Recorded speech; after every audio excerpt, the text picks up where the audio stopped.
გამარჯობათ ძვირფასო რადიო მსმენელებო და ტელემაყურებლებო. ეთერშია გადაცემა ჩინური პანორამა და თქვენთან ერთად მუშაობს სინძიანის უნივერსიტეტის ექსპერტ-კონსულტანტი პროფესორი ბადრი ნაჭყებია.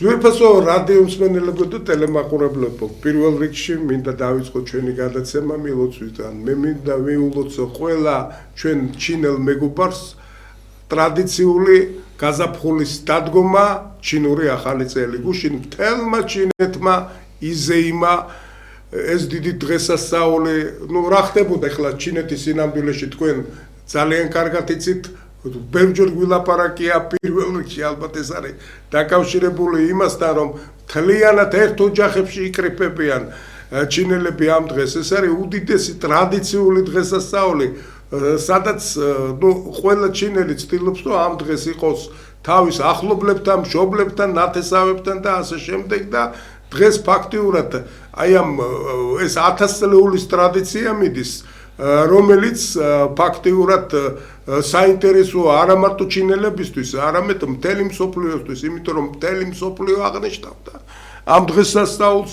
მიმდინარეობდა გალა კონცერტიც, გალა კონცერტს ჩვენ აუცილებლად გიჩვენებთ, ჩვენ ექსკლუზიურად გიჩვენებთ უახლოეს ხანში, დღეს კი გილოცავთ ახალ წელს და ჩვენ მინდა რამოდენიმე სიტყვა გითხრათ იმასთან დაკავშირებით, რომ როგორი ტიპის იქნება დღევანდელი გადაცემა. ჩვენ გადავწყვიტეთ რაღაცა შედეგები შევაჯამოთ გასული წლისი, წარმოგიდგინოთ ყველაზე სერიოზული მომენტები გასული წლის, რა იყო ჩვენთვის ყველაზე სერიოზული გასულ წელს და იქნება ძალიან სასიამოვნო მომენტი. ჩვენ აი ამ სასიამოვნო მომენტით დავიწყებთ. საქმე იმაშია, რომ აქ არის ბატონი ბორის მანჟუკოვი, ბატონი ბორის მანჟუკოვი. მოგესალმებით, ბატონო ბადრი. თანაწამყვანია ჩვენი გადაცემის, მაგრამ ამ შემთხვევაში უბრალოდ ბატონ ბორის მანჟუკოვზე იქნება ლაპარაკი, იმიტომ რომ თქვენ იცით, რომ წლების შემდეგ ბოლოს და ბოლოს საქართველოში გაიხსნა სიძითიანის წარმომადგენლობა, ჩინეთის ყველაზე დიდი არხის წარმომადგენლობა და რასაკურველია ბორის მანჟუკოვის მუშაობის დაწყება ამ კუთხით, თანაც წარმატებული მუშაობის და დაწყება ეს იყო ძალიან მნიშვნელოვანი ამბავი გასული წლისი. ჩვენ ახლა გასული წლის კრიტერიუმებით ვლაპარაკობთ. რაშია საქმე ახლა ჩვენ კიდევ ერთხელ ჩვენ მაყურებელს და რადიოსმენელს დიდი მადლობა გვინდა უთხრათ. აი მე მინდა ჩამოთვალო. აი ყველაზე აქტიური მაყურებელი და დღეს იქნება ბორის დაჯილდოვებაც, მე ესე ვთქვათ. ჩვენ აქედან დავიწყოთ დაჯილდოვებიდან დავიწყოთ ჩვენი გადაცემა. იქიდან გამომდინარე, რომ ესე იგი ჩვენ გადაცემაში აუცილებლად ისე აქტიურად მონაწილეობენ სხვადასხვა ხალხი.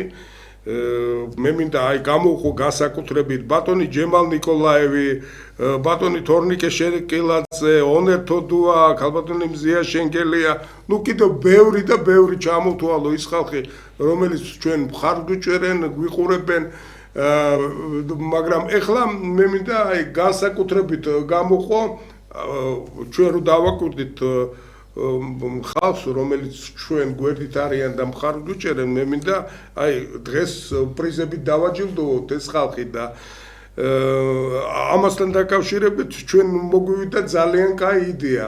საქმე იმაშია, რომ დღეს ჩვენთან სტუმრად იმყოფება და რატომ იმყოფება ამას ცალკე გეტყვით ქართველი ბიზნესმენი ილია გეფერიძე. მოგესალმებით. ბატონო ილია, დიდი მადლობა რომ მობრძანდით დღეს გადაცემაში და დიდი მადლობა იმისათვის რომ თქვენ დაგვაფასეთ. ჩვენ ილია გეფერიძეს აქ მოსვლის ისტორიას გეტყვით, ეს პირდაპირ არის დაკავშირებული ბორისთან, ბორისის მოღვაწეობასთან სიძითიენზე. მაგრამ თავიდან ბატონმა ილიამ როცა გაიგო რომ დავპატიჟეთ ჩვენ გადაცემაში, დიდი სიამოვნებით თქვა რომ ერთ-ერთ პრიზს მეც დავაწესებო და ეხლა მე ესე იგი ერთ-ერთი პრიზი ჩვენ აქტუალურ მაყურებელს მთელ ოჯახს მე მინდა ნუგზარ კალანდაძეს ეს მე მგონი ზურგჩანთა ასე ვთქვათ და აი ამ ზურგჩანთით დავაჯილდოვოთ ეს აი ამ ბრენდით ჩვენი მაყურებელი ნუგზარ კალანდაძე მთლიანად მაგისი ოჯახი პატარა ანუკა კალანდაძეს დამადობით მე დიდი მადლობა მინდა გადაუხადო ამ ხალხს რომ ასე აქტიურად იღებენ ასე ვთქვათ ჩვენ გადაცემაში მონაწილეობას გვიყურებენ ჩვენ და გვგომაგობენ ჩვენ ასევე ერთი პრიზიც გვაქვს ჩვენს ყველაზე პატარა მაყურებლისთვის ბატონი მალხას დათაშვილის ოჯახისთვის ეს არის ესე იგი სამაგიდო საოჯახო თამაში და კერძოდ ვინდა გადავცეთ ეს პრიზი სამაგიდო თამაში სულ პატარა ჩვენს პატარა მაყურებელს სესილი დათაშვილს და აი ბავშვურად წერს სესილი დათაშვილი აი ძალიან გვიხარია და ბავშვებისთვის გადაცემას რო გავაკეთებთ უბრალოდ ბავშვებს რომ მოვიღვწევთ აუცილებლად დაუძახებთ სესილისას ეხლა ჩვენ მერე ამ პრიზებს გადავცევთ აუცილებლად მაგრამ დიდი მადლობა ბატონო ილია დიდი მადლობა მე მინდა ჩინეთის საელჩოსაც გადაუხადო მის ელჩს ბატონ ჭოუწიას ალბათ გორია გასაკუთრებით უნდა მიულოცოთ ბატონ ჭოუწიას ახალი წელი სინამდვილეში მისი ძალიან დიდი დამსახურება ზუსტად მისი დიდი დამსახურება ის რომ საქართველოში სიძიტიანის ასე ვთქვათ კორპუნქტი გაიხსნა და შენ რო აი სამთვინახევრის განმავლობაში ერთ-ერთ უძლიერეს სტაჟირებას გადიოდი ჩინურ წამყვან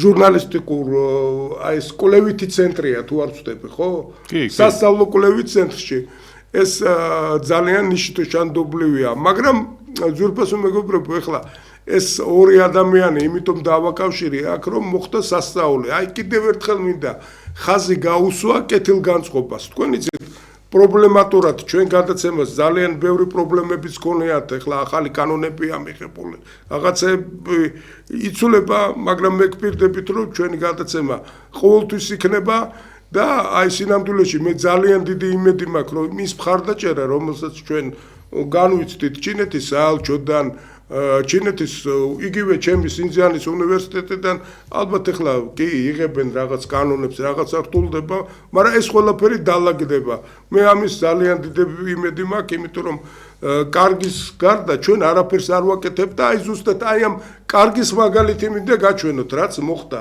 მე თავიდან არ უჯერებდი რომ ეს იყო რეალობა იმიტომ რომ მე თავის დროზე იცით 17 წელი ხელმძღვანელობდი სახელმწიფოთა შორისო ტელერადიო კომპანიას ბორა შენ ძალიან კარგად იცი ჩემი მთავარი რედაქტორი იყავი და ტერმინი იყო ჯინსა თუ არ ვწდები რომ არიქა რო ვაკეთებდით რაღაც გადაცემას ახლა ტელეკომპანია მირი ვებერთელა ტელეკომპანია იყო მაგრამ რაღაცას რო გააკეთებდი არიქა აი წარწერა არ მოხდეს სიტყვაზე ახლა მე რო გამოვიტანე ჯეფერიენი ან რაღაცა ეს სახელწოდება ან ბიზნესმენი არ მოხდეს ეთერში უბრალოდ მისი საქმიანობა არ მოხდეს ან ვერელეთ იყოს ამას აქცევდნენ დიდ ყურადღებას მაგრამ ეხლა ჩვენ ვნახეთ რომ სინამდვილეში ჩინური მხარე აი შენ რეპორტაჟში მე გამიკვირდა ეს შენი რეპორტაჟი როგორ გავიდა შენ რეპორტაჟში როგორ კარგად გამოაჩინა ჩინური მხარემ ის ამბავი რომ საქართველოს სჭირდება მხარდაჭერა ქართული ბიზნესისთვის რომ ღია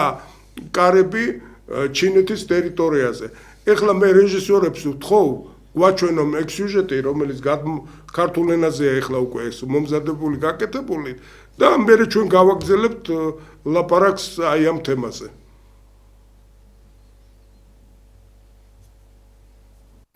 ანი მირიანაშვილის საოჯახო მეღვინეობა კახეთიდან ჩინეთში შანხაის გამოფენაში მონაწილეობას მესამედ მიიღებს. წელს კომპანია ახალ პროდუქტს, სასაჩუქრე ღვინოებს წარადგენს. ამან ჩატარებული მარკეტინგული კვლევის მიხედვით გაყიდვები უნდა გაზარდოს. ამჟამად მეღვინეობაში წარმოებული პროდუქციის 20% ჩინეთში იყიდება. თუმცა გეგმებში ამ მაჩვენებლის გაორმაგებაა. როგორც ანი ამბობს, გამოფენა შანხაიში კომპანიას ახალი პარტნიორების პოვნაში დაეხმარება.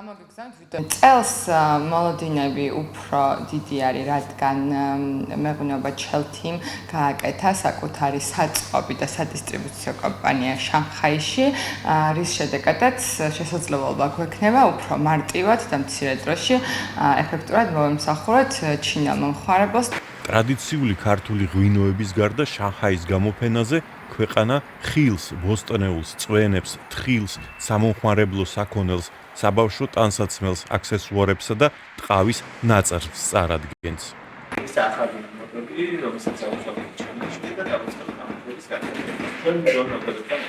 ილია გეფერიძის ქარხანაში ჩანთები და სხვა ტყავის აქსესუარები მხოლოდ ხელნაკეთია. ზუსტად ეს მოწონთ ჩინელ მომხმარებლებს. კომპანიამ თავისი პროდუქცია პირველად 7 წლის წინ შანხაიში გამართულ გამოფენაზე წარადგინა. დღეს ჩინეთი ილიას წარმოების პრიორიტეტული მიმართულებაა. ჩვენი მიზანია რომ გარდა ონლაინ პლატფორმისა ფიზიკური მაღაზიებიც განმოვითაროთ და ვცდილობთ რომ პირველში გავხსნათ ჩვენი შოურუმი და შოურუმის გახსნის შემდეგ ვაპირებთ ფრენჩაიზ მოდულის განვითარებას მთელ ჩინეთის ტერიტორიაზე. გამოფენაში ქართველი ბიზნესმენების მონაწილეობა ეკონომიკისა და მდგრადი განვითარების სამინისტროს სააგენტოს აწარმოე საქართველოში ორგანიზებით ხორციელდება. სპეციალურმა სახელმწიფო კომისიამ შეაფასა, რამდენად კონკურენტ უნარიან ქართული წარმოშობის პროდუქციას აწარმოებს კომპანია. აქვს თუ არა მას სტაბილური მოცულობით საზღვარგარეთ საქონლის მიწოდების შესაძლებლობა და გააჩნია თუ არა შესაბამისი ხარისხის სერტიფიკატები. შერჩეული კომპანიები გამოფენაში კოლექტიურ ქართულ პავილიონში მიიღებენ მონაწილეობას. სახელმწიფოს ხარჯით ისინი ეროვნული ექსპოზიციის სტენდებით იქნებიან უზრუნველყოფილი. ასევე ბიუჯეტიდან ჩინეთში საქონლის ნიმუშების გაგზავნა და სარეკლამო მასალების ჩინურად თარგმნა დაფინანსდება. წელს ერთ-ერთი უმნიშვნელოვანესი წელი იქნება საქართველოსთვის ამ ღონისძიებაზე, რადგან ჩვენ ვართ საპატიო სტუმრის სტატუსით წარმოდგენილი, გვექნება 3 სხვადასხვა პავილიონი, 1000 კვადრატზე მეტ ფართობზე იქნება ეს 3 პავილიონი მოწყობილი, ამასთან იქნება 40-ზე მეტი კომპანია წარმოდგენილი საკვები და სასმელი პროდუქციისთვის, სხვა სახეობის პროდუქციის ნაწილში გვეყოლება ასევე კომპანიები წარმოდგენილი და ქვეყნის პავილიონზე გაიმართება როგორც კულტურული, ასევე საკვების დეგუსტაციის და ღვინის დეგუსტაციის მასტერკლასები. სააგენტოს ინფორმაციით საქართველოს CII-ში 2018 წლიდან მონაწილეობს და ამ დროის განმავლობაში ამ შესაძლებლობით 100-ზე მეტმა ექსპორტიორმა ისარგებლა და ჩინელ მომხმარებელს საკუთარი პროდუქცია წარუდგინა. ბორის მანჟუკოვი, CGTN, საქართველო. ბორია, ეხლა თუ შეიძლება შენ რო აგვიხსნა, ეხლა ჩვენ დასაკურველია საქართველოს ტერიტორიაზე ვარ და ქართული ვერსია ვაჩვენეთ და აი ჩვენ მაყურებლისთვის რო იყოს გასაგები. აი სიუჟეტი CGTN გადის 5 დიდ ენაზე, როგორია 7 ენაზე მაუწყობს. კი ბატონო. ჩამოთვალოთ აბა ესენები და რამხელა აუდიტორიამ ნახა უბრალოდ აი ეს 7 ენაზე ეს შეგიძლია წარმოიდგინოთ გარდა სატელიტისა CGTN რეალურად მაუწყებლობს თითქმის ყველა ქვეყნის საკაბელო ქსელის თუ IPTV-ის ქსელებში და მაყურებელი არის უზარმაზარი. უზარმაზარი მაყურებელი. მიახლოებით აი ახლა სადღაც მე როგორც საორიენტაციო CGTN-ის შტაბინაში ხუან ინალმა მითხრა მიახლოებით 700 მილიონ მაყურებლამდეა უბრალოდ მაყურებელი. ეხლა ჩვენ რო წარმოვიდგინოთ აი ამ ხელა აუდიტორიაზე თანაც მთელი ლათინურ ამერიკა ვიცი ესპანურად არის ნათარგმნი რა თქმა უნდა. ფრანგულად არის ნათარგმნი. არაბულად არის ნათარგმნი. ნუ ინგლისურად თავის რუსულად ხო არის და მთელმა ინებმა და ჩემთან უბრალოდ ეხლა ბევრი ზარი არა, მაგრამ რამოდენიმე მკითხა და საკმაოდ დაინტერესდა ამით მე უბრალოდ დღეს სხვათა შორის თურქმენეთის საელჩოში მქონდა სიტყვით გამოსვლა და აი ძალიან დაინტერესებულია ამ სიუჟეტის შემდეგ თურქმენეთის საელჩო და თურქმენეთის ელჩი აი ამ ჩვენი კონკრეტულად ერთ-ერთი ასე ვთქვათ კომპანიით. ხო და აი საიდან წარმოიშვა უბრალოდ რო გითხრა ბორის აი ამ იდეა შენ ახლა შენ სიუჟეტებს რო ვაკვირდებოდი თვითონ ეს იდეა საიდან მოდის? იდეა წამოვიდა თვითონ რედაქციიდან, პეკინიდან წამოვიდა ეს იდეა, გითხრეს რომ აპირებდნენ კი არა დაგეგმილი იყო საქართველოს მთავრობასთან შეთანხმებული იყო რა საკვირველია ის რომ საქართველოს მიიღებდა ოფიციალურად პარტნიორის სტატუსით შანხაის გამოფენაში მონაწილეობას და ზუსტად აი ამის მერე გადაწყდა ჩვენი ესეთი სერიოზული სიუჟეტის გაკეთება, სერიოზული მასალის გაკეთება, აქ დაუკავშირდით ჩვენს ეკონომიკას ეკონომიკის სამინისტროს საკმაოდ კარგი პრეს-ცენტრი ყავს ჩვენს ეკონომიკის სამინისტროს ბატონი გიორგი გალანდაძე და აი შემდეგ გავედით უკვე აწარმოეს საქართველოში აი ამ ორგანიზაციაზე ეკონომიკის სამინისტროს დაქვემდებარებაშია ის და ზუსტად რომ აწარმოეს საქართველოში გვერდშია ბატონი ილიას კანდიდატურა და ეხლა აი ამ შემთხვევაში ბატონელია იცით მე როგორც ეხლა მე-10 წელია რაც ჩინელებთან ერთად მუშაობ აკადემიურ წრეებთან და მოღვაწეობ და სინამდვილეში მე აი ამ სიუჟეტში ვნახე ჩინური მხარეს მხარდაჭერა თქვენ მე როგორც ვიცით არაერთხელ ყოფილხართ ჩინეთში ჩემთვისაც განსაკუთრებით სასიამოვნო იცით რა იყო რომ საქართველოს აუცილებლად რაღაცნაირად ამ ბოლო დროს აი ჩინეთის მხარის დროს ასოცირდებოდა აი ყოველთვის დავუშვათ იგივე ნედლეულთან, წყალთან, აი ხა ჩამოთვლილი იყო ხილთან და აი ეს შემთხვევა რომ გაუშვა სიძიტიანმა რომ აი იმინა ქართული იმ პოდიში სიტყვაზე აი ზუსტად ქართული მეწარმეობა რომ აი ეს ახალი რომ ეს ჩვენ შეგვიძლია ისეთივე ბრენდები კონდეს როგორც არის Yves Saint Laurent, Bosch და აი ასე შემდეგ. აი თქვენ ჩინეთი რატო გადაწყვიტეთ და როგორ მოგივიდათ აზრად აი გაგეკეთებინათ აქცენტი ჩინეთზე აი საიდან წარმოიშვა იდეა რომ აი თქვენ აუცილებლად უნდა მიიღოთ ჩინეთში მონაწილეობა და რა არის ზოგადად თქვენთვის ჩინეთი და ჩინური ბაზარი კიდევ ერთხელ მოგესალმებით, მიულოცავ ჩვენ ჩინელ მეგობრებს ახალ წელს გაზაფხულის დადგომას. რაც შეეხება გეფერინისა და ჩინეთის პირველ შეხვედრა ეს იყო 2018 წელს, ჩვენ სისტემატიურად აწარმოებს საქართველოსთან დაფინანსებით ვესწრებით გამოფენებს, საერთაშორისო გამოფენებს და რატომაც არა დავტესტეთ ჩინეთის ბაზარი და ნახეთ ძალიან დიდი ინტერესი. პირველივე გამოფენაზე დაახლოებით 30-მდე ნიმუში ჰქონდა ჩატანილი და სულ ყველა გაიყიდა და პლუს შეკვეთა მივიღეთ დაახლოებით $12,000 და იმაში მივხვდი რომ ეს ის ბაზარია სადაც გვაქვს შესაძლებლობა რომ უფრო საფუძვლიანად წავსდგეთ და გავყიდოთ ჩვენი პროდუქცია. იქ ბევრ სირთულეს წავაწყდით რა თქმა უნდა, მაგრამ ავნებდებოდით 2019 წელსაც დავესწარით გამოფენას, იქ კიდევ უფრო მეტი ინტერესი იყო. შემდეგ სამწუხაროდ პანდემიამ შეგვიშალა ხელი და ჩაგვივარდა დაახლოებით 3 წელი და 2024 წელს ისევ გავაგრძელებთ ამ გამოფენაზე დასწრება და ჩვენი ესე ვთქვათ სადისტრიბუციო ხაზის უფრო გავაფართოვეთ. დღეს მინდა გითხრათ რომ გეფერინს ყავს თავისი გუნდი ჩინეთში, ყოველდღე იმართება 9 საათიანი ლაივები და იყიდება ჩვენი პროდუქცია და საკმაოდ კარგი დინამიკა გვაქვს და საკმაოდ კარგი გეგმები.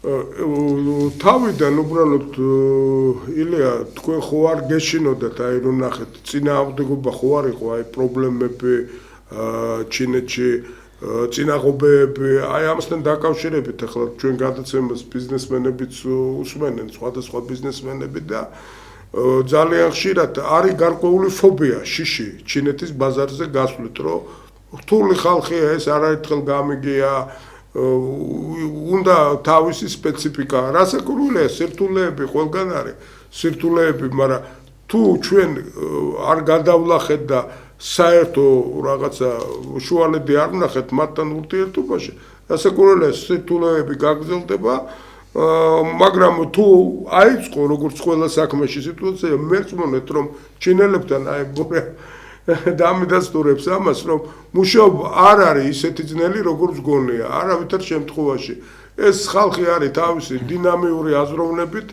პრაგმატიზმით და ამ პრაგმატიზმის შედეგებს ჩვენ ხედავთ აი თქვენ აი ამ გადაცემაში კიდევ ერთხელ ვლაპარაკობ ხაზს უსვამ რომ ეს ფაქტიურად იცით რა არის შანსის მოცემისნაირად არის რომ ჩვენი კარი თქვენთვის არის ღია კენწვალე აი გვესმის ვაფასებ თქვენ წარმოებას ეხლა მე მინდა რადგან თქვენ აქ მოგზანდით უბრალოდ და მოგვიყვეთ თქვენი კომპანიის ისტორიაზე როგორ დაიწყეთ უბრალოდ საერთოდ აი თავიდან მოღვაწეობა და უბრალოდ მე გარკვეული შეკითხვები გვექნება ამასთან დაკავშირებით თუ რა რეკომენდაციებს მისცემდით ამის შემდეგ სხვა კომპანიებს რომლებიც აი ჩინურ ბაზარზე აპირებენ გასვლას მადლობა, გიპასუხებთ.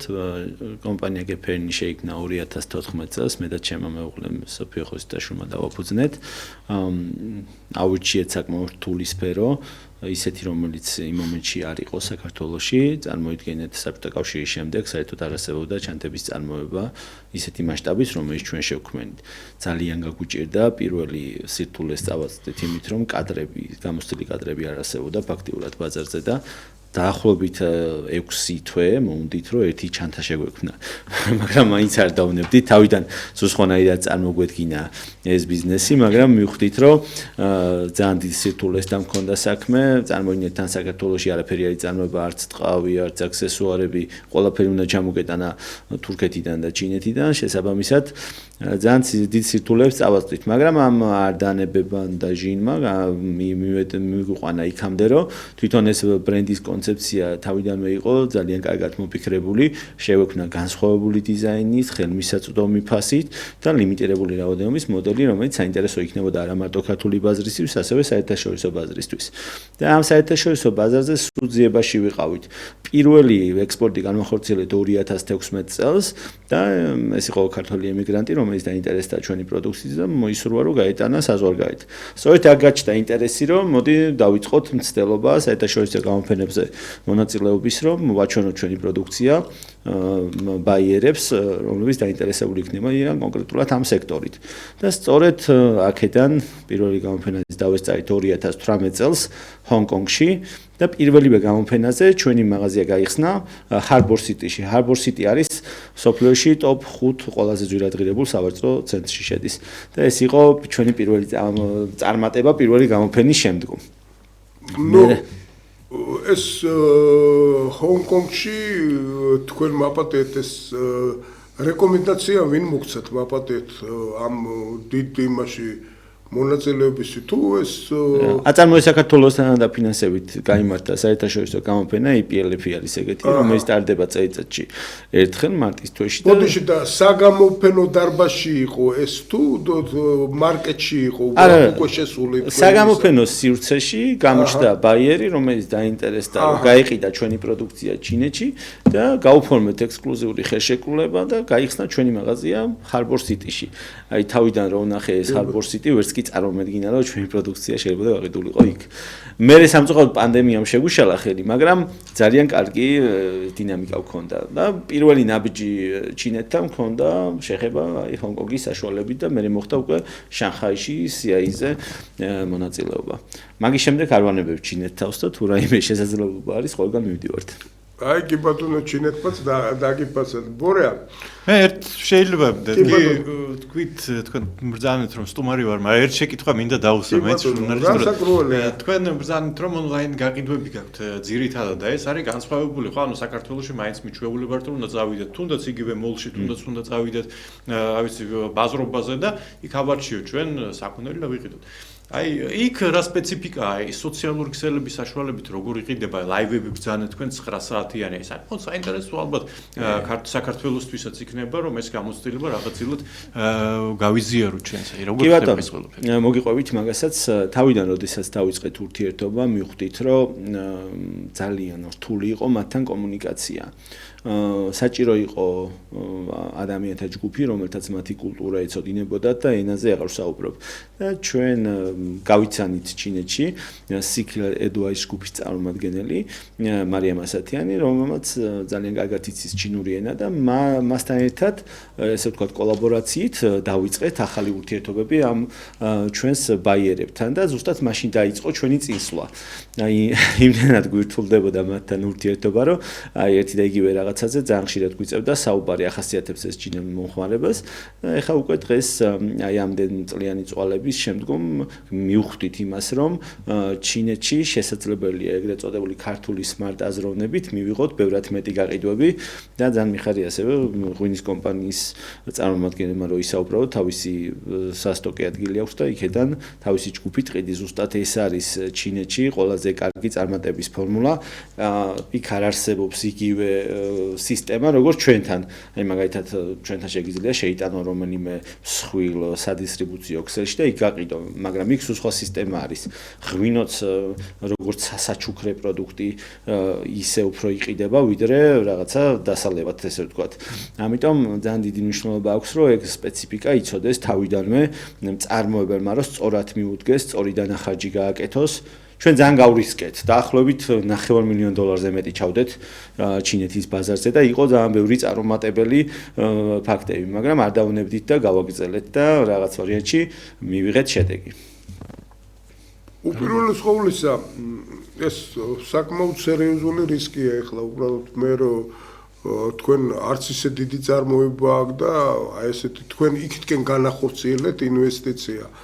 როგორც ესეთი თქვენ გარკვეულ რისკზე წახვედით, რასაკურველია ერთი მომენტია რომ დავუშვათ ჩინეთის ტერიტორიაზე ასე თუ ისე დაცულობა იქიდან გამომდინარე რომ კლასიკური კანონდარღვევები კანონდარღვევა კლასიკური კანონდარღვევა ჩინეთში ძალიან სერიოზულად ხო ძალიან სერიოზულად იჯდება ამიტომ ეს გარკვეული ფარია აი სინამდვილეში მორგება საჭირო და ამ შემთხვევაში დავუშვათ სწავლის განათლების მიღება ალბათ დღესდღეობით აი საქართველოს ტერიტორიაზე იგივე აი კოლეგიებში უნივერსიტეტებში სადაც ვაჭრობის ეკონომიკას სწავლობენ ჯერჯერობით მე როგორც ვიცი არ არიან აი სპეციალისტები რომლებიც აი ამ სპეციფიკას ასწავლიან ბატონო აი ზუსტად თქვენ ბრძანეთ ახლა აი სპეციფიკა უნდა იცოდნენ და აუცილებლად უნდა იცოდნენ აი ჩინეთში მუშაობის სპეციფიკა და ამის აი დავუშვათ ცხოვრებაში მე ყველა განათლებასთან ერთად მაგ მართველი იტალიური სკოლა გავლილი მართლ მენეჯერების იმის და მიუხედავად რომ ჰუმანიტარი ვარ მაგრამ 90-იანი წლების დასაწყისში ყველა ბიზნესში რომ მიდიოდნენ რასაკურველია მაშინ მეც არ ჩამორჩი მაგრამ ის ასე ვთქვათ პატარა განათლება რომ მივიღე მთელ ცხოვრებაში ასე თუ ისე გამიმართლა როგორ გონიათ დავუშვათ ახლა ორივესთან არის შეკითხვა აი ამ შემთხვევაში ვინ უნდა გააკეთოს ეს სახელმწიფომ თუ კერძო სტრუქტურებმა რომ აი ეს განათლება შემოიტანონ საქართველოში თუ როგორ იმოქმედოს პოტენციურმა ბიზნესმენმა ჩინურ ბაზარზე აწარმოებს საქართველოს ძალიან დიდ დახმარებას უწევს კომპანიებს, კერძოდ ის ატარებს ექსპორტის მენეჯმენტის კურსს, სადაც უამრავი მიმართულება არის ჩამოთვლილი და ვფიქრობ, აი ზუსტად ამ ექსპორტის კურსების საშუალებით ძალიან ბევრი რამე შეიძლება დაადგინო. მაგალითად, ყველაზე დიდი პრობლემა არის საფასო პოლიტიკა, როდესაც გადიხარ ბაზარზე, წინასწარ უნდა გქონდეს მომზადებული ეგრეთ წოდებული MSRP, ანუ სარეკომენდაციო ფასი და ასევე ძალიან სწორი ფასი უნდა გქონდეს საბითუმო. და ეს საბითუმო ფასი განაპირობებს ბაზარზე არსებული მარკაპით, ანუ რა პროცენტს ატარებს ბაზარი. აი დაუშვათ DST-ს ქვეყნები ატარებს დაახლოებით 50-55%-იან მარკაპს და როდესაც გაქვს პროდუქცია, წინასწარ უნდა იცოდე, რომ იქ სწორად შესთავაზო გასაყიდი ფასის და საბითუმო ფასი და იგივე ჩინეთშიც. ჩინეთი ატარებს დაახლოებით 70%-იან მარკაპს და ძალიან მნიშვნელოვანია, რომ როდესაც შევქმნით ამ საფასო პოლიტიკას, წინასწარ ვიცოდეთ ეს. აი აქედან გამომდინარე ძალიან ბევრი რაღაცა შეიძლება მივიღოთ, რომ როდესაც მომზადებული მიდიხარ, წარმატების შანსი უფრო მეტად არსებობს. ასევე ისიც უნდა გავაანალიზოთ, რომ იქ არ არიან კომპანიები, ვინც გიждდებიან ქართულ პროდუქციაზე და ეს არ არის რაღაცა წამალი და ესე ვთქვათ, აუცილებელი რამ აქ არის სამოხმარებლო პროდუქტი, რომელიც უნდა მიყიდო მომხმარებას და როგორ მიყიდი, მაგასაც ძალიან დიდი მნიშვნელობა აქვს. კოლეგებო, სინამდვილეში აი ახლა ჩვენ დღეს პირველი დღეა ჩინური ახალი წლისი და მე რო ვაკვირდები ზუსტად ეს ჩინური ახალი წელი პრაქტიკულად გრძელდება თითქმის ერთი თვე, მე როგორც ვაკვირდები, უბრალოდ სანამ ჩინელები კალაპოტში ჩარჯდებიან, მაგრამ როგორც ყველა ახალი წელი ჩინელებში არის აი ეს განსაკუთრებით საჩუქრების კულტურა, ურთიერთი ბებიები და ბაბუები შვილიშვილებს ჩუქნიან და ეს მენტალობეთ როგორც ჩვენთან არის აუცილებელი, იქ უფრო აუცილებელია მე როგორც მივაქცია ყურადღება. აი დავუშვათ აი ამ დღეებთან დაკავშირებით სამწუხაროდ ახლა მე ძალიან მოხარული ვიქნებოდი, რომ რაღაც ბრენდები ქართული საჩუქრისი იქ ჩინელი ფსიქოლოგია ძალიან მარტივია. თუ ჩინელს რაღაცა მოეწონა, ის ძალიან ადვილად იტაცებს, ის საკულტო ხდება მისთვის. თუ გინდათ ახლა ხანს უბრალოდ სათამაშოების სახელი არ მახსოვს, ბუმი იყო, როცა რამოდენიმე თვეში დამფუძნებელი 3 ახალგაზრდა გახდა მულტიმილიონერი რაღაც პატარა. ეგ რამე ახასიათებს, ისინი აგროვებენ სპეციალურად ფულს, რომ შემდეგ დახარჯონ და აი ჩვენ დავინახეთ ეგ რიგში ჩადგომა, ქართული არ ჩადგება, ეხლა რიგში გამორიცხულია, მაქსიმუმ მე-4 მე-5 და ალბათ მე აღარ გაჩერდება და იქ რა ვიცი 200-300 მეტრიანი რიგებია და აქვთ მაგისი კულტურა, რომ რაც ის შეძენაც უნდათ რიგში ჩადნენ და დაელოდონ. თუ მოაწონებ მას პროდუქტს, დარწმუნებული ვარ, რომ კარგად გაყიდია. მაგ თავარი ის არის, რომ თავიდანვე ჩანასახშივე ბრენდმა უნდა იცოდეს, რა უნდა, რისთვის გამოდის ბაზარზე და ვინ არის მისი სამიზნე აუდიტორია. ამ შემთხვევაში თუ შექმნი განსხვავებულ პროდუქტს, აუცილებლად აიტაცებენ. ჩვენს გვეუბნებოდნენ, რომ წარმოუდგენელია, რომ ქართული ნაწარმი თან საუბრობთ, ჩინეთში გაყიდო. ყველაფერი იწარმოება. და მე თქვენ არ გინახავთ და არ იცით იქ რა ხდება და ამიტომ დამიჯერეთ. ეხლაც კი ვერ ვარწმუნებ ადამიანებს, რომ ჩინეთში არის საკმაოდ დიდი პოტენციალის მქონე ბაზარი ქართული პროდუქტებისთვის. ფაქტია, რომ როგორც ვიცი, გასამაგებული არის ჩინეთში ექსპორტი და ძალიან კარგი არის ეგ. მილიარდ ნახევარია მომხმარებელი, აქ შეგიძლია ძალიან ბევრი აუდიტორია გადაარჩიო. თავარია, როგორ მიწვდე მათ. და სწორედ ეს ონლაინ პლატფორმა არის ყველაზე კარგი გზა, რითაც შეიძლება მარკეტინგია. რა თქმა უნდა. გასაგრულია. ეს ასაწყობია, იცით რა არის, ახლა ჩვენ პოპულარიზაციას უკეთებთ ყველანაირად ჩინეთის ეკონომიკას და ზოგადად ურთიერთობად ჩინეთთან ჩვენ თავისუფალი ვაჭრობის ასე ვთქვათ რეჟიმში ვიმყოფებით ჩინეთთან და ამასთან დაკავშირებით ძალიან ხშირად აი შეკითხვები რომ მომდის ახლა მე ილიას პირდაპირ მინდა შევიკითხო აი თქვენთვის აი ამ კანონმა თავისუფალი ვაჭრობის ხელშეწყობამ მიღებამ აი უშუალოდ თქვენზე იგრძენით რამე ამ იმასთან დაკავშირებით? აი, პირველ რიგასაც დავიწყებ 2018 წელს კორუფციას ეძახიან თუ სწორად ვამბობ საქართველოს რა და ვერც კი ხვდებოდნენ სად იყო. უკვე 2019-ში მეტმა ადამიანმა იცოდა 2023-ში და 24-ში უკვე ყველა მიცოდა საქართველოს შესახებ და მე ვფიქრობ ეს უფრო გადამწყვეტი იყო, იმიტომ რომ ძალიან ბევრი რაღაცა გავაკეთეთ იქ ჩვენ მარკეტინგული აქტივობები და გავაცანით ჩვენი ქვეყანა და ეს ვფიქრობ რომ ორ სახელმწიფო შორის მეგობრობის შედეგია, მაგრამ რაც შეეხება ეკონომიკურ ურთიერთობებს, ყველას უხარია რომ ჩვენთან წარმოშობის სერტიფიკატით იქ არ იხდიან იმპორტის გადასახადს და იქ საკმაოდ დიდი შეღავათია. იქ არის პროდუქტები 15%-დან 35%-მდე მერყეობს იმპორტის გადასახადი. და ფას წარმოქმნის დროს ეს დიდ როლს თამაშობს. ძალიან დიდ როლს თამაშობს. აი ეს რეაქცია უბრალოდ ამაზე ალბათ ჩვენი მაყურებელი ახლა ვინც დაინტერესებულია და გარკვეულწილად უნდა ჩინეთთან ურთიერთობას, ჩვენ ამაზე ხაზი გაგვისვია ამ შეღავათებთან დაკავშირებით.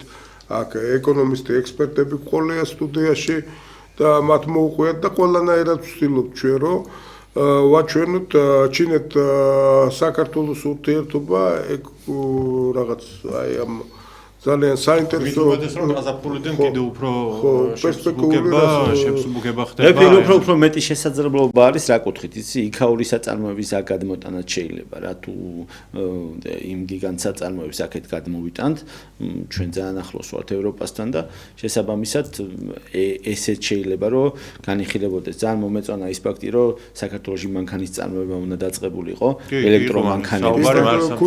ეგ რომ მომხდარიყო, დარწმუნებული ვარ დიდ შედეგს მოუტანდა ქართულ ეკონომიკას ეგ. იმედი მაქვს რომ ის მეკეთდება. ეხლა უბრალოდ მე მახსენდება საქმე იმაშია რომ იგივე სინძანის უნივერსიტეტში სადაც მე უკვე თითქმის 10 წელი მოღვაწეობ და ერთ-ერთი ანალიტიკური მასალის დროს ზოგჯერ ჩინელებს აქვთ ესეთი სპეციფიკა მე იმის და მიუხედავად რომ კონფლიქტოლოგი ვარ და ჩემი საექსპერტო შეფასებები უფრო საფრთხეობას ეხება ზუსტად ეს ერთხელ მომიწია სუფთა ეკონომიურ თემაზე მუშაობას შეძლებენ თუ არა ქართველები დაუშვათ იმის ათვისებას რომ ჩინური საწარმოებები გაიხსნან, არის თუ აქ შესაბამისი კვალიფიციური მუშახელის ასე ვთქვათ დონე როგორი იყო, არის თუ არა ტრადიცია მეწარმოების. ხო და რასაკურველია მე როგორც ესეთმა რაც შემიძლია გავაკეთე ამ კუთხით. მაგრამ ეს ცოტა ზედაპირული კვლევა იყო. მე ვიცი რომ ეს კვლევები ჩინეთის მხარიდან და ეს დაკვირვება საქართველოში ტარდება და ის რაც წარმოთქვა ახლა ილიამ ეს ჩვენთვის იქნება ძალიან მნიშვნელოვანი, იმიტომ რომ ახლა თქვენ იცით აი ამ სომხეთთან დაკავშირებით მოხდა გზების დივერსიფიკაცია და თუ ამიერკავკასიაში, სამხრეთ კავკასიაში ესე იგი მშვიდობა, საბოლოო მშვიდობა ჩამოყალიბდება, აქ შეიძლება საკმაოდ სერიოზული ხაბი გაიხსნას მთლიანად სამხრეთ კავკასია იმისათვის, რომ აი ეს მოხდეს იმპორტ-ექსპორტის გასვლა ჩინეთი ევროპას შორის. ჩვენ ამისთვის მზად უნდა ვიყოთ და ალბათ ერთ-ერთი პირველი ნაბიჯი ამ კუთხით იქნება აი უბრალოდ აი კერძო ინიციატივა, რასაკურველია, კერძო ინიციატივა. ჯერჯერობით აი ასეთ თამამ ნაბიჯს ბატონ ილია თქვენ რომ ბრძანეთ, ჩვენ ვერ ვხედავთ უბრალოდ აი თქვენ არ გიფიქრიათ აი თქვენი იგივე საწარმოში, მოდით ეს ბოდიშ გიხდით მე ამ შეკითხვას რო გიხდით მაგრამ იგივე ჩინური კაპიტალის შემოშვება და აი უფრო კარგად რო იყოს, ნათლად რო იყოს თქვენთვის და ჩვენი მაყურებლებისთვის ჩვენ ხო არ მოვიგებთ იმისათვის რომ ნაწილობრივ ჩვენი აი ესეთი ბრენდები, ჩვენი კაპიტალი დაუთმოთ ჩინურ აქციების რაოდენობით ყველაფერი შემოვიყვანოთ ჩინელები და ჩინური მხარე და ეს ჩვენ შეგვიფსუბუქებს მათთან ურთიერთობას თქვენ მენტალური პრობლემები და ასე შემთხვევით თქვით მე ვიგებ ინფორმაციას ძალიან ხშირად რომ აი ბიუროკრატიული მომენტები ძალიან ხშირად აფერხებს სიტუაციას. აი გადაწყვეტა მედის დიდი ხანი და მე მგონი აი ჩინელებთან უფრო დაკავშირება, უფრო ესე იგი კონვერგენცია მაგასთან ხელს შეუწყობს ჩვენთან განვითარებას და იგივე ჩინეთში ექსპორტს ქართული წარმოების.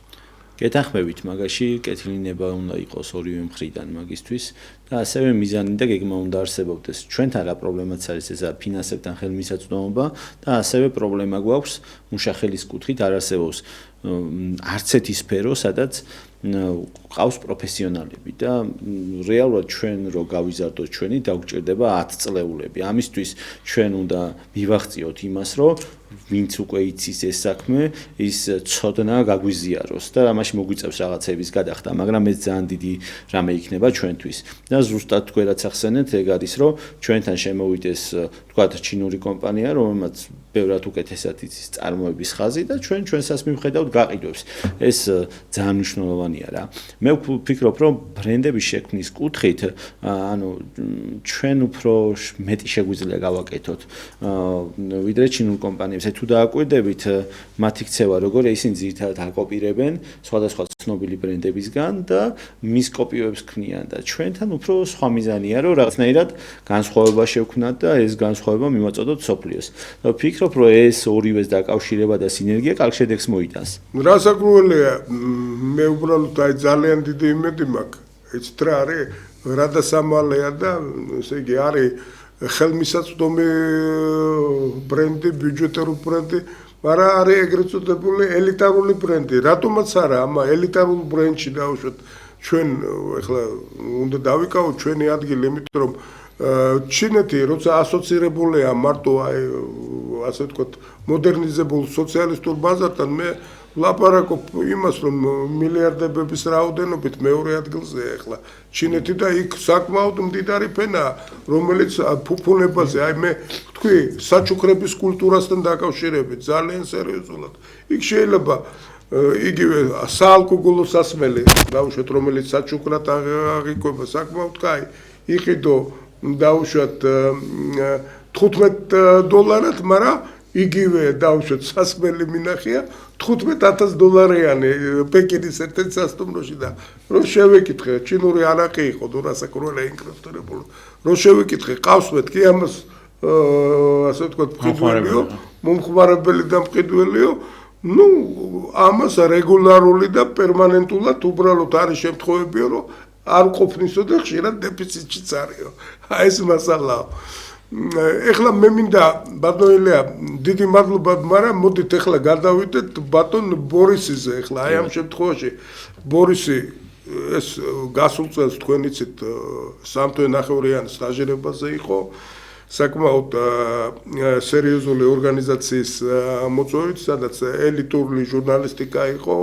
წარმოდგენილი ბორია თითქმის 12 წლის განმავლობაში იყო სახელმწიფოთა შორის ტელერადიო კომპანია მირის საქართველოს ფილიალის მთავარი რედაქტორი, რასაკურველია ჩვენ რო ვაძლევდით რეკომენდაციას ბორის ვიცოდით რა კადრი გაგვეშვა და სინამდვილეში ეს ბორეს ძალიან დიდი წარმატება იყო, არ მოველოდით რომ სიძიტიანი გაიფრთხებოდა და სიძიტიანი ქართული წარმომადგენლობა, ქართული ჟურნალისტიკა უკვე აკეთებს საკმაოდ სერიოზულ წვლილს უკვე საქართველოს პოპულარიზაციაში ჩვენ ერთი გადაცემა ვაჩვენეთ თქვენი ახალი წლის წინ აი მთელი ეს გადაცემებით რომელიც ამის შემდეგ იყო მაგრამ კიდევ ერთხელ ლაპარაკობ რომ აი ეს გადაცემა რომელიც ახლა ჩვენ ვნახეთ სადაც ჩვენ ხედავთ მე აუცილებლად სიძიტიანის ხელმძღვანელებასთან რომ ვიქნები ამისთვის დიდ მადლობას გადაუხდით რომ აი ესე ობიექტურად აჩვენებს იმ ქართველი ბიზნესმენების საქმიანობას და აბსოლუტურად არც გვარს მალავს არც იმას მალავს ახლა ერთადერთი უბრალოდ რაც არ გაუკეთებია პირდაპირ ფინიშზე არ გამოუკეთებია მათი ისა მაგრამ აი ამ ღვინის ამბავში ეტიკეტი და ყველაფერი თავისუფლად ჩანდა და შეიძლება და ამის ასე ვთქვათ საკმაოდ სერიოზულად აღქმა გამგები გაიგებს როგორც იტყვიან ეხლა ბორის მე მაინტერესებს უბრალოდ აი უახლოესი გეგმები სიძიტიანის საქართველოში აი მომავალ წელს შენ უბრალოდ გასული წელი ჩვენ ვილაპარაკეთ და აი ეს ეხლა რაზეც ავარ შევეკრეფილი მე როცა გადავწყვიტე უბრალოდ აი ამ გადაცემის გაკეთება ვთვლიდი რომ აი ეს გადაცემა ჩვენ ქართულ ბიზნესმენებზე იყო კულმინაცია ჩვენი და იმის ურთიერთობის და ალბათ აუცილებლად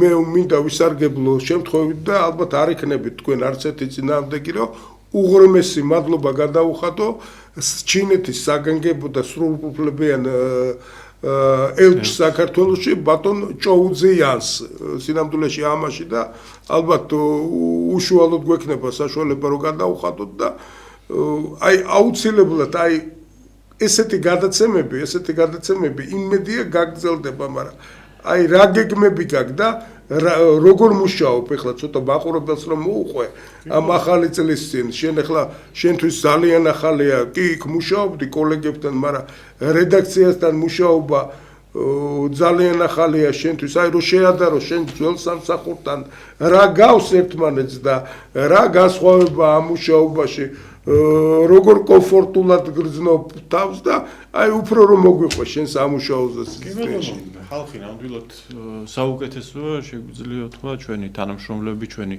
რედაქცია პეკინში საკმაოდ თბილი ხალხია საკმაოდ კარგი ურთიერთობა გვაქვს ამ ადამიანებთან რაც შეეხება მუშაობას ჩვენ გავაგზავნეთ უკვე წელსაც გავაკეთეთ ერთი სიუჟეტი რომელიც ეხებოდა ქართულ ჩინურ ურთიერთობებს კერძოდ კი ტურიზმის სფეროში ვთქვით რომ ყოველწლიურად ჩინელი ტურისტების რაოდენობა პანდემიის მერე განსაკუთრებით იზრდება ამის საკმაოდ დიდი დამსახურება ზუსტად რომ ის ხელშეკრულება რომელიც აგრეთვე აძლევს ჩინელებს და ჩამოვიდნენ საქართველოში უვიზოთ ქართველებს ჩავიდნენ საქართველოს მოქალაქეებს ჩავიდნენ ჩინეთში უვიზოთ გარკვეული პერიოდის განმავლობაში ვაჩვენეთ კიდევაც ახლახანს აი ტურისტები რომლებიც არიან საქართველოში დადიოდნენ რიყეზე გადაობდნენ თუ დაფრინავდნენ უბრალოდ აი ბუშტზე რიყეზე რომელიც არის ტყბებოდნენ თბილისის ხედებით იყვნენ ქალაქ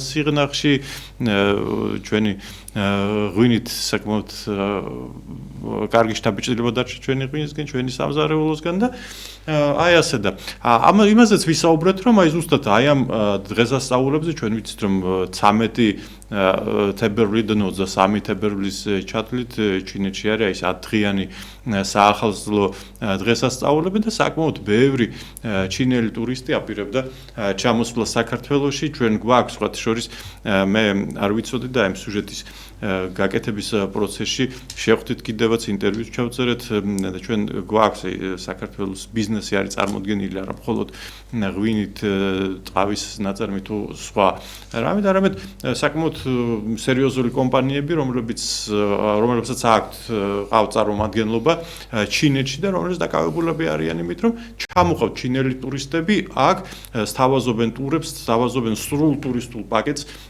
სასტუმროთი ტრანსფერი დაწყებული, ავიაბილეთი დაწყებული, ტრანსფერი სასტუმროთი, სხვადასხვა ტურებით საქართველოს მთელ ტერიტორიაზე და რაც ყველაზე ისეთი გასაკვირი იყო ჩემთვის თვითონ ჩინელი წარმომადგენელი, ჩინელი ქალბატონი ყოფილა თურმე ჩვენთან გიდი, რომელიც ხდება აქ ამ ტურისტული სააგენტოს ერთ-ერთი მენეჯერი, მათ შორის გიდია და დაახავს ეს ჩინელი ტურისტები საქართველოს სრულ ტერიტორიაზე და საკმაოდ თბილად და საკმაოდ კბილად, ესე იგი უხსნის და უყვება ჩინელ ტურისტებს საქართველოს ტრადიციებზე, საქართველოს ისტორიაზე და აჩვენებს აი ღირსშესანიშნაობებს, რომლებიც არის ჩვენს ქვეყანაში. ასე რომ ვაგრძელებთ ჩვენ აი ამ კუთხით ისევ და ისევ მუშაობას, ისევ და ისევ ვცდილობთ რომ გავაკეთოთ და უფრო გავზარდოთ ქართულ-ჩინური ურთიერთობების ინტენსივობა. ეს არის ალბათ პირველ რიგში ჟურნალისტის პირველი მისია, ილაპარაკოს სიმართლე, რაც რეალურად ხდება ჩვენს ქვეყნებს შორის და ეს არის კარგი, უთბილესი და უთბილესი ურთიერთობა და შეუწყოს ხელი იმას, რომ ეს ურთიერთობა გაგრძელდეს მომავალშიც. დიდი მადლობა ბორია, ჩვენი გადაცემა ახლა ფინიშისკენ მიდის და მე ალბათ ჩემი მაყურებლები და მსმენელები გამაკრიტიკებენ, უბრალოდ ჩვენ ვილაპარაკეთ დღეს ქართული პროდუქციის პოპულარიზაციაზე და მინდა გიფტი გავაკეთო, ასე ვთქვათ, ჯეფერინის მხრიდან, მე მგონი ამაზე რეჟისორები არ გამაკრიტიკებენ, იმიტომ რომ მაყურებელი აუცილებლად შემეკითხება ბატონელია, სად შეიძლება თქვენი პროდუქცია რო ვიყიდოთ, თუ შეიძლება ჩვენ რადიო მსმენელს და ტელემაყურებელს რო აუხსნათ დღეს დავუშვათ. ჩვენი პროდუქციის შეძენა შესაძლებელია თბილისში, პეკინის 20 ნომერში და ბათუმში, გორგილაძის 88 ნომერში, ბათუმი მოლში მესამე სართულზე. ასევე ონლაინად შესაძლებელია ჩვენი პროდუქციის შეძენა gepernny.com-ზე. ძალიან დიდი პროდუქციის მიღება შესაძლებელია 2 საათში შეკვეთიდან. გასაგებია. ეს კიდევ ერთხელ ხაზს უსვამ, რომ ეს როცა ქართული ნაწარმი გადის, ეს კიდევ ერთი ძალიან დიდი გამარჯვებაა და თანაც როცა ასე თუ ისე ჩინელი ძალიან ხშირად კონკურენტად აღიყვამს ბევრ მეწარმს, მაგრამ ამ შემთხვევაში დავუშვათ იგივე თქვენი დამსახურებაცაა და ჩვენ ვთქვით საელჩოს დამსახურებაზე, ფაქტიურად აი ესეთი ხელშეწყობა რო იყო ჩინეთის მხრიდან, ეს ძალიან კარგი იყო და მე ძალიან ბედნიერი ვარ, რომ დღეს თქვენ ჩვენთან მობრძანდით. ბორია, კიდევ ერთხელ შენ უღრმესი მადლობა. იმიტომ რომ ძალიან დიდი საქმე გააკეთე შენ ჩვენი დავუშვათ იგივე ქართული ეკონომიკის პოპულარიზაციისთვის იმედია შენი მოღვაწეობა ამ კუთხით გაგრძელდება. ჩვენი გადაცემის დრო სრულდება. მე მინდა ჩვენ მაყურებელს კიდევ ერთხელ გავახსენო, რომ დღეს ჩვენთან სტუმრად იყო კომპანია გეფერინის დამფუძნებელი და ხელმძღვანელი ილია გეფერიძე და ჩემი თანაწამყვანი, მაგრამ დღეს სტუმრის სტატუსში იყო ტრანსნაციონალური კორპორაცია, ტელეკორპორაცია ჩინური CGTN-ის კორესპონდენტი თბილისში და საქართველოში ბორის მანჟუკოვი. თქვენთან კი მუშაობდა ჟურნალისტი, პოლიტოლოგი, პროფესორი, სინძიანის უნივერსიტეტის ექსპერტ-კონსულტანტი ბადრი ნაჭყებია. საახალწლო გადაცემები გრძელდება, დაგველოდეთ მომავალ სამშაბათს თქვენ გელით ძალიან საინტერესო ინფორმაციები ჩინურ ახალ წელზე. მადლობა ყურადღებისთვის. ნახვამდის.